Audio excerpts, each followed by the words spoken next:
Maraming salamat po sa pagtangkilik ng ating video. Hinihikayat ko po kayong mag-like and subscribe para ma-update kayo sa susunod na nakabanata. Tara at umpisahan na natin.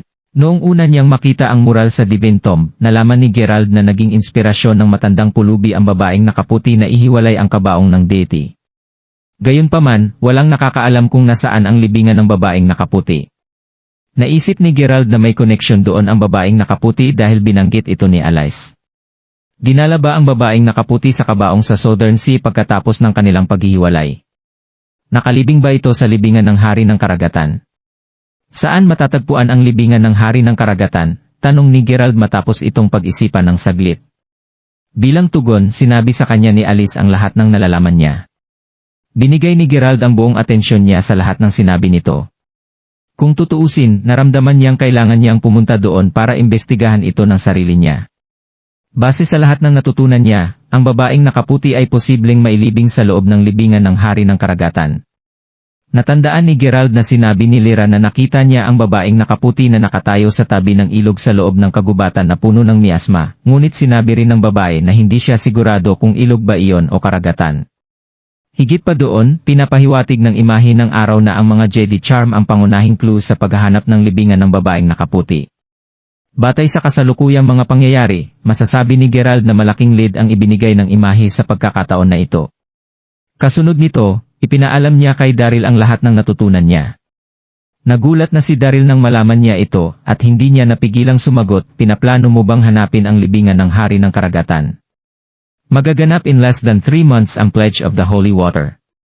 Alam ni Geralt na kasing halaga ng Pledge of the Holy Water ang paghahanap ng libingan ng babaeng nakaputi, ngunit alam niya rin na hindi siya makakapagpahinga hanggat hindi niya nalalaman ang katotohanan sa likod ng deity. Kung tutuusin, may pagkakataon na makakuha siya ng isa pang sagot sa sandaling matagpuan niya ang babaeng nakaputi. Alam ko, Lolo. Babalik agad ako pagkatapos ng investigasyon ko. Hindi ko ipagpapaliban ang Pledge of the Holy Water. Speaking of the pledge, dito. Nasa akin na ang mahiwagang salamin, sagot ni Geralt sabay abot ng salamin kay Daryl. Ano? Hindi ba pagmamayari ito ni Christopher? Ito nga iyon. Kung nakita mo siya sa pledge, pwede mo siyang utusan hanggat gusto mo. Maniwala ka sa akin kapag sinabi kong hindi na siya maglalakas loob na labanan ka.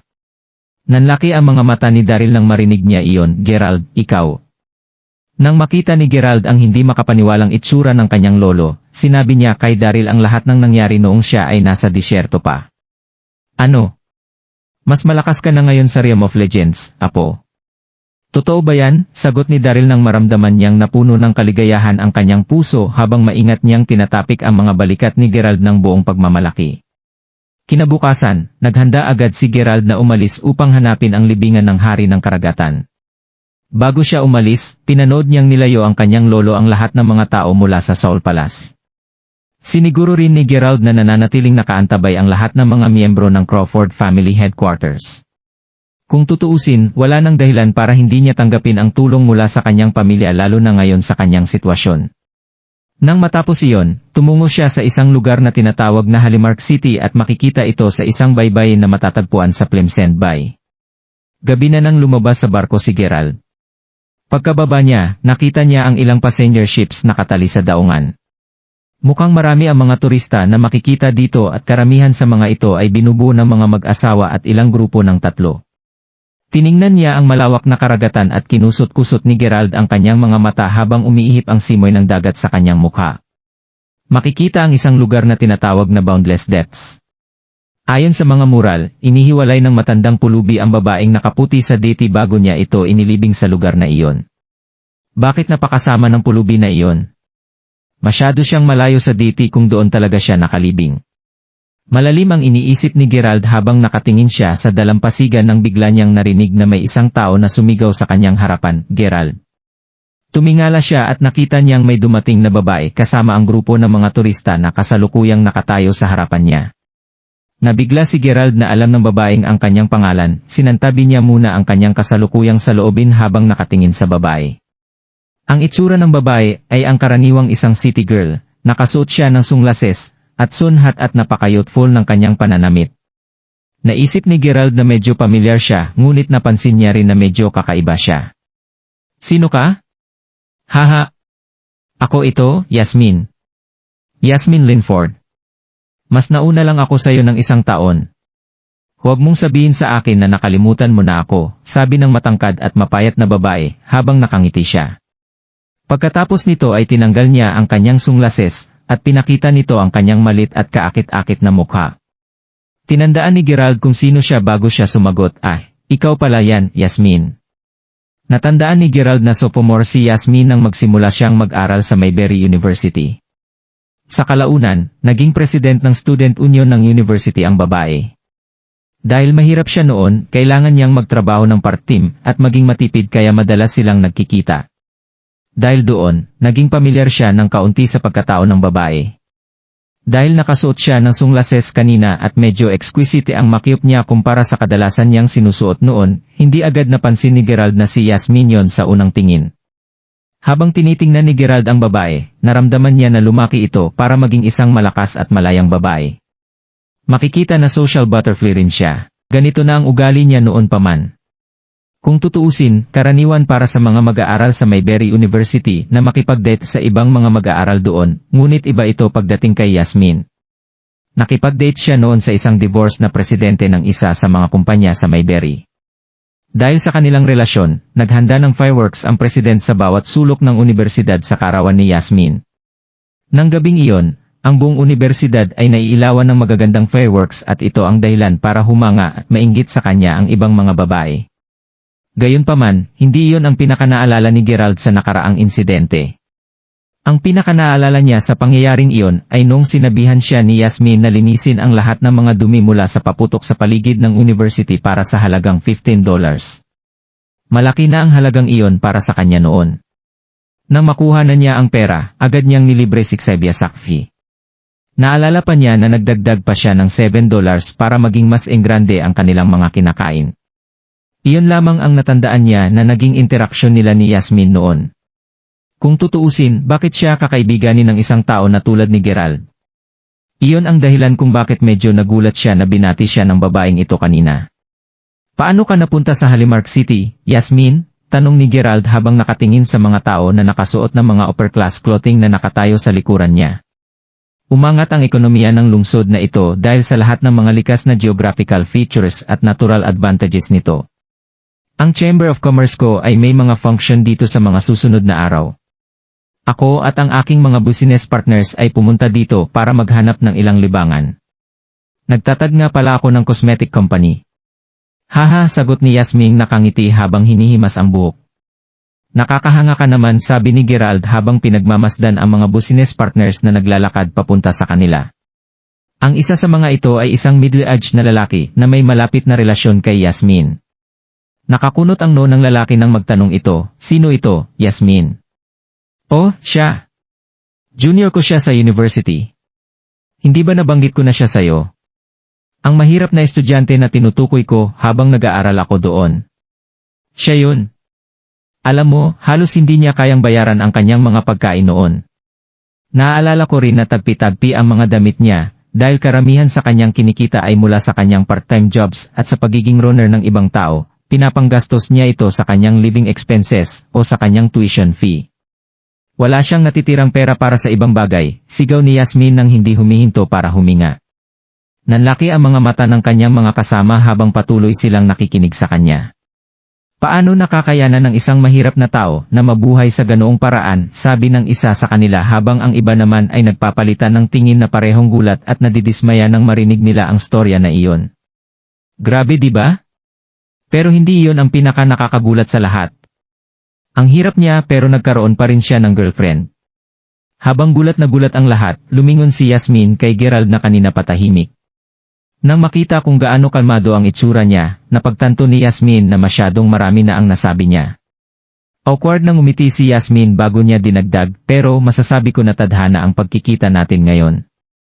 Hula ko na nandito ka ba para dumalo sa Enchanted Feast ng Halimark City, tama ba? Hindi, sagot ni Gerald habang umiiling. Bakit ka pa nagtatanong ng mga hindi kinakailangang tanong, Yasmin? Hindi ba sinabi mo sa amin kung gaano siya kahirap noon? Paano niya makakayanan na dumalo sa Enchanted Feast, sabi ng isang babae, habang naglalakad palapit sa kanila. Tutu. Dahil ex-schoolmates tayo, gusto sana kitang imbitahan na sumama sa amin sa Enchanted Feast, Gerald. Kaso sayang dahil wala akong extra admission ticket. Pero mayroong isang app na kailangan mong i-download sa iyong cellphone. Pwede mong mahanap ang lahat ng mga produkto ng kumpanya ko doon. Speaking of company ko, kailangan ko ng mga agents para ipakita sa mga tao ang product ko. Pwede mong subukang mag-apply para maging isang agent ko. Huwag kang mag-alala, ang isa sa mga ma-CubeSat na ibinibenta ko ay idinisenyo para sa mga taong mas mababa ang kinikita na tulad mo. Dahil doon, sigurado akong maipopromote mo ito sa mga kaibigan mo na hindi masyadong mayaman, sabi ni Yasmin. Pagkatapos nito, idinetali niya ang mga kailangan para mag-apply bilang ahente at hindi nakahanap si Gerald ng pagkakataon na makapagsalita habang nangyayari ito. Maya-maya pa ay ibinigay niya kay Gerald ang contact number at business card ng regional manager bago niya sinabing, "Sige, malapit nang sumapit ang gabi at kailangan ko na talagang umalis. Kailangan ko pang pumunta sa scene kasama ang mga kaibigan ko. Isa pa, huwag kang mag-alala kung tatawagin mo na ang manager. Ipapaalam ko sa kanya ng maaga na asikasuhin ka." Pagkatapos nito, ngumiti si Yasmin kay Gerald bago siya umalis habang winawagayway ang kamay kasama ang iba pa niyang mga kaibigan. Habang pinagmamasdan silang umaalis, nakatingin si Gerald sa kanilang likuran habang umiiling at pilit na nakangiti. Hindi na talaga nagbago si Yasmin. Inihagis ni Gerald ang card at nagpatuloy siya sa paglalakad sa tabi ng dalampasigan, malalim ang kanyang iniisip. Patuloy siyang naglakad at nagmuni-muni hanggang sa sumapit ang gabi, kakaunti na lang ang mga turistang naglalakad. Sa sandaling iyon, bigla niyang nakita ang malabong outlinis ng 5 speedboat sa gilid ng kanyang mata. Lumingin siya para makita ang nangyayari at nakita niya na ang 5 speedboat ay may hinahabol rin na isang speedboat na hindi masyadong malayo sa kanya. Kahit na medyo gabi na, nakita pa rin ni Gerald ang duguan na katawan ng middle-aged na lalaki na kasalukuyang tinutugis ng mahigit 10 mga tao na may hawak ng baril na nakasakay sa 5 speedboat. Papunta rin sila sa direksyon ni Gerald. Mabilis na tumakbo ang mga taong nakakita sa kanila sa may dalampasigan, masyado silang abala na makatakas mula sa lugar na iyon na wala man lang nag-abala na tumawag sa pulis. Mabilis na nawalan ng mga tao ang kaninang buhay na dalampasigan, ngunit si Gerald ay nanatili pa rin doon. Sumimangot si Gerald nang makita niya ang mga humahabol. Kung tutuusin, medyo nainis siya na pinutol ni Yasmin ang kanyang train of thought kanina. Hindi nagtagal ay dumating sa pampang ang duguang middle-aged na lalaki. Nakita ng lalaki na wala na siyang matatakbuhay kaya tumakbo na lamang siya papunta kay Gerald, ang tanging taong nakikita niya. Kinaway niya ang kanyang mga kamay habang tumatakbo at sumisigaw, "Iibigay mo sa akin ang cellphone mo. Pakibilisan." Wala sa mode si Gerald ngayon kaya hindi siya susunod sa kautusan ng isang random na lalaki. Ito ang dahilan kung bakit hindi niya pinansin ang lalaki. Makalipas ang ilang segundo, biglang sumugod ang ilang tao mula sa masukal na kagubatan na patungo sa dalampasigan. Ang mga unang tumutugi sa kanya sa kanilang mga speedboat ay nakarating na rin sa pampang. Pinalibutan ng mga taong iyon ang lalaki nang makita nila na wala na siyang matatakbuhan. Napansin siya ng isa sa mga lalaki, na mukhang leader ng operasyon, na nandoon pa rin si Gerald. Naglakad ito papunta kay Gerald at sumigaw, "Umalis ka dito. May kailangang harapin ang aming big boss dito." Gayunpaman, tiningnan lang siya ng masama ni Gerald at nanatili siyang tahimik. Nang makita ng isa sa mga kalalakihan na hindi interesado si Gerald sa sinasabi ng kanyang pinuno, agad nitong binuhat ang kanyang machete at hinampas ito kay Gerald. Sa sandaling iyon, binalot ng galit ang mga mata ni Gerald. Ang mga taong ito ay may masasamang intensyon dahil bigla lamang nilang inatake si Gerald. Makikita naman sa mga mata ni Gerald na hinahamon siya ng mga ito. Humakbang sa gilid si Gerald at madali siyang nakailag sa atake nila. Bago pa man makapag-react ang lalaki sa biglaang pag-iwas ni Gerald sa kanyang atake, bigla siyang nakarinig ng busing noise sa kanyang tenga. Sa isang sandali, siya ay sinipa na sa air. Nang humapas ang kanyang katawan sa lapag, nakarinig siya ng mga tunog ng nabaling buto sa kanyang binti. Gusto sana niyang takpan ang kanyang bibig upang pigilan ang kanyang mga hiyaw sa sakit, ngunit ngayon niya lang nalaman na niya maigalaw ang kanyang mga braso. Hindi lang iyon, napagtanto niya na nabasag na rin ang lahat ng mga ngipin niya. Sa sobrang takot, inakala niya na nabali lamang ang kanyang mga paa, ngunit huli na nang makita niyang nabasag na rin ang mga buto sa kanang binti at kamay niya. Nakita ng ibang kalalakihan at tiningnan nila si Gerald na parang isang halimaw habang nakapalibot sila dito. Ang leader ay nagkaroon ng gut feeling na may mali nang makita niya ang walang emosyon ang mukha ni Gerald. Napunta tuloy siya sa isang mahirap na sitwasyon bago pa man niya magawa ang kanyang layunin. Natakot siya dahil hindi niya man lang nakita kung paano pinatumba ni Gerald ang kanyang tauhan kahit na nasara harapan niya lamang ito. Ang tanging nakita niya ay ang pagsipa ni Gerald at huli na nang makita niyang balibali na ang katawan ng kanyang tauhan. Mukhang inosente at hindi nananakit si Gerald, ngunit lumalabas ngayon na mali ang inaakala niya. Alam na ng lahat ngayon na mas mabangis si Gerald kaysa sa kanilang leader base sa kanilang nakita ngayon. Habang patuloy nilang iniisip ang kalupitan ng lalaking nasa harapan nila, hindi napansin ng kanilang pinuno na halos hindi na nagbago ang ekspresyon ni Gerald pagkatapos nitong baliin ang buong katawan ng kanilang kasamahan. Sa totoo lang hindi nagbago ang ekspresyon niya kahit napatayin niya ang kabataang iyon. Hindi nila alam na marami nang napatay si Gerald. Pagkatapos niyang mag-isip ng ilang sandali, yumuko ang leader kay Gerald bago niya sinabing, "Pasensya na, sir. Inaamin ko na kasalanan namin ito. Umalis na tayo." Naisip ng kaninang middle-aged na lalaki na mapalad siya para makabangga si Gerald habang pinagmamasdan niyang umalis ang mga kalalakihan na may machete. Naisip niya na mabubuhay pa siya at natuwa siya habang iniisip na ang mga taong tumutugis sa kanya kanina ay talagang nagkukusa ng umalis. Habang natutuwa siyang makaligtas, kinilabutan ang buong katawan niya nang marinig niya ang sinabi ni Gerald. "Sinabi ko bang pwede na kayong umalis?" Walang emosyon na sinabi ni Gerald. Nang marinig iyon, dahan-dahang lumingon kay Gerald ang mga kalalakihan habang nakataas ang kanilang baril, naudlot ang kanilang plano na tumakas. May dahilan kung bakit nababalisa sila. Ngayon lang sila umatras dahil alam nilang masyadong makapangyarihan si Gerald para makalaban nila. Hindi niya insahan na hindi niya hayaang umalis sila. "Ano ang kailangan mo sa amin?" tanong ng leader na maituturing na pinakabalisa sa kanyang mga tauhan. Ang leader na ito ay may tuturing na isang maipuno na lalaki na may tatoo na dragon sa buong kanang braso. Hindi ito alam ng kanyang mga tauhan, ngunit alam ng kanilang leader na may mga pamilya na nagsasanay ng sinaunang martial arts na nagpapahintulot sa kanila na suwayin ang orders of nature. Ang mga tao mula sa mga pamilyang ito ay kayang kalabanin ang dos-dosenang o kahit na daan-daang tao ng mag-isa. Dahil doon, alam ng kanilang leader na mas mahina sila kumpara kay Gerald. Dahil sininya ang mood ko, ang bawat isa sa inyo ay pwedeng pumili kung puputulin ang braso o binti nyo. Siyempre, kayo mismo ang magtatanggal nito, kaswal na sinabi ni Gerald. "Ano? Malakas ka pero hindi mo ba naisip na parang sumusobra ka na? Humph! Walang kwenta ang lumalabas sa bibig mo." Sabi ng pinuno. "Walang kwenta. Ganoon pala."